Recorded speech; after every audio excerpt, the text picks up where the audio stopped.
ಪ್ರಕ್ರಿಯೆಯಲ್ಲಿರುವ ದೋಷಗಳನ್ನು ಸರಿಪಡಿಸಲು ಆಯೋಗವು ಈ ಅಭಿಯಾನವನ್ನು ಹಮ್ಮಿಕೊಂಡಿದ್ದು, ಮುಖ್ಯವಾಗಿ ನಕಲಿ ಮತದಾರರು, ಮೃತಪಟ್ಟವರು ಮತ್ತು ಅರ್ಹರಲ್ಲದವರ ಹೆಸರುಗಳನ್ನು ಪಟ್ಟಿಯಿಂದ ತೆಗೆದುಹಾಕಿ ಪಟ್ಟಿಯ ಸಂಪೂರ್ಣವಾಗಿ ಸ್ವಚ್ಛಗೊಳಿಸುವ ಉದ್ದೇಶ ಇದರದ್ದಾಗಿದೆ. ಯಾವೆಲ್ಲ ರಾಜ್ಯಗಳಲ್ಲಿ ಜಾರಿ? ಕರ್ನಾಟಕದ ಜೊತೆಗೆ ಆಂಧ್ರಪ್ರದೇಶ, ತೆಲಂಗಾಣ, ಮಹಾರಾಷ್ಟ್ರ, ದೆಹಲಿ, ಹರಿಯಾಣ, ಪಂಜಾಬ್, ಒಡಿಶಾ ಸೇರಿದಂತೆ ಪ್ರಮುಖ ರಾಜ್ಯಗಳಲ್ಲಿ ಈ ಹಂತ ಜಾರಿಗೆ ಬರಲಿದೆ. ಈ ಹಂತ ಮುಗಿದ ನಂತರ ಹಿಮಾಚಲ ಪ್ರದೇಶ, ಜಮ್ಮು ಮತ್ತು ಕಾಶ್ಮೀರ ಹಾಗೂ ಲಡಾಖ್ ಹೊರತುಪಡಿಸಿ ಇಡೀ ದೇಶದ ಮತದಾರರ ಪಟ್ಟಿ ಪರಿಷ್ಕರಣೆ ಪೂರ್ಣಗೊಂಡಂತಾಗುತ್ತದೆ. ಪ್ರಮುಖ ಮುಖ್ಯಾಂಶಗಳಲ್ಲಿ ಮನೆ ಮನೆಗೆ ಭೇಟಿ. ಮೇ 30ರಿಂದ ಅಕ್ಟೋಬರ್ 14ರವರೆಗೂ ಸುಮಾರು 3.94 ಲಕ್ಷ ಬೂತ್ ಮಟ್ಟದ ಅಧಿಕಾರಿಗಳು ಮನೆ ಮನೆಗೆ ಭೇಟಿ ನೀಡಿ ಒಟ್ಟು 36.73 ಕೋಟಿ ಮತದಾರರ ಮಾಹಿತಿ ಪರಿಶೀಲಿಸಿದ್ದಾರೆ. ಕರಡು ಪ್ರಕಟಣೆ.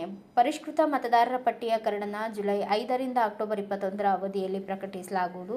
ರಾಜಕೀಯ ಪಕ್ಷಗಳ ಸಹಕಾರ. ಈ ಪ್ರಕ್ರಿಯೆಯು ಪಾರದರ್ಶಕವಾಗಿರಲು ಪ್ರತಿಯೊಂದು ಮತದಾನ ಕೇಂದ್ರಕ್ಕೆ ಬೂತ್ ಮಟ್ಟದ ಏಜೆಂಟ್ಗಳನ್ನು ನೇಮಿಸುವಂತೆ ರಾಜಕೀಯ ಪಕ್ಷಗಳಿಗೆ ಆಯೋಗ ವಿನಂತಿಸಿದೆ. ಬೋಗಸ್ ಮತದಾನಕ್ಕೆ ಬ್ರೇಕ್ ಹಾಕಲು ಮತ್ತು ಚುನಾವಣಾ ವ್ಯವಸ್ಥೆಯನ್ನು ಬಲಪಡಿಸಲು ಆಯೋಗವು ಬಿಹಾರದಿಂದ ಪ್ರಾರಂಭಿಸಿದ ಈ ಸ್ವಚ್ಛತಾ ಅಭಿಯಾನ ಈಗ ಅಂತಿಮ ಹಂತಕ್ಕೆ ತಲುಪಿದೆ.